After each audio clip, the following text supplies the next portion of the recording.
Hürmetli vatandaşım, leksiyemizin devamlaştırımız.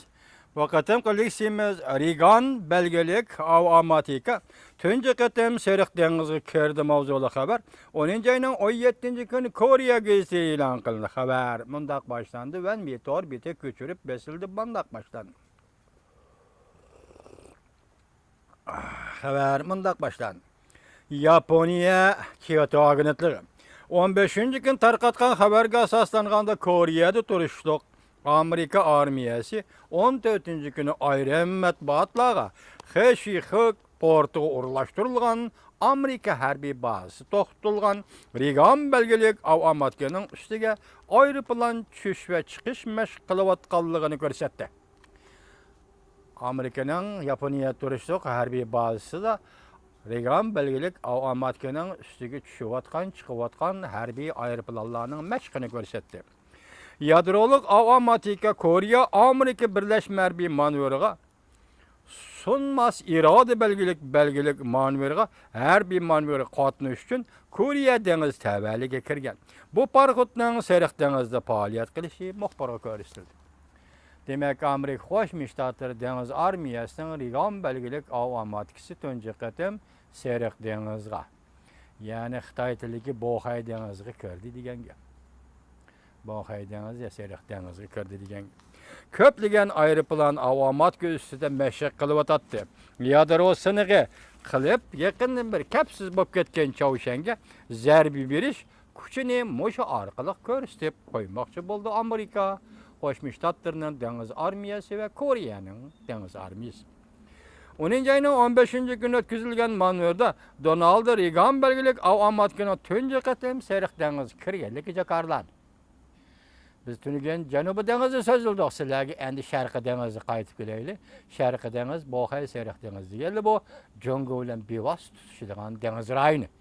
Dengiz rayoni Chaushang Koreya mushlar mush aralıqda bevosita tutishadigan dengiz rayoni. Bu aralıqqa bugun Amerika Qo'shma Shtatlarining Ronald Reagan belgilik avtomatikasi yadro kuchi bilan mangadigan avtomatikasi kirib keldi. Xabarda bunday ko'rsatildi. Taklif qilingan muxbirlar Seulning janubidagi Amerika havo armiya bazasi Wushan degan yerdan transport aeroplani o'ltirib 1 soat uchib ondan dengizda faoliyat qilayotgan Reagan belgilik avtomatikining ustiga qo'ndi degan gap. Amerika armiyasi bu barqitning qayerda turganligini menda aytganda manchi Mirdan Polaniyada, manchi Ekvator Polaniya deganda gaplarni deb Amerika bu Reagan belgilik avtomatikining qayer turayotganligini hech qanday matbuotga oshkorlama dedi. Tashkillangan kurashchi aeroplanlarning havoga ko'tarilganligini ko'rdi. Muxbirlar shu aeroplanlarni ko'rdi. Amerika ofitserlari bunda ko'rsatdi. Sunmas iroda belgilik harbiy manevr Koreya va Amerika birlashma harbiy manevrining va Koreya armiyasining iqtidorini Amerika dengiz armiyasining iqtidorini shundaqla Amerika Qo'shma Shtatlari bilan Koreya bu ikki davlatning do'stlik ittifoqdoshligining iqtidorini qaysi darajada yetganligini hammasini oshkorlab ko'rsatdi. Tayvan markaziy gazeti bu qatam g'arbiy manevrining maqsadi qayta yadro sinoq elib berayotgan va jahonni dunyoni ko'zga ilmayotgan Chaushanga qartildi. Albatta shundaq. Avtomatikaning Serik dengiziga kirib kelishi bu Chaushanga berilgan bir signal. O yaqinda yana bir qatam raketa qo'yib berib, bu qatam raketasi g'alaba qilamadi. O mashq qildi dedi, sinoq qildi dedi. Bu qatam qisi tushib ketdi. Chaushan haqiqatan hadidini eshib ketdi.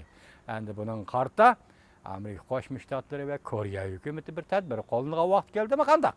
Bugun Reagan belgilik avtomatikaning Serik dengiziga kirganligini tabriklaymiz ham qarshi olamiz vatandosh.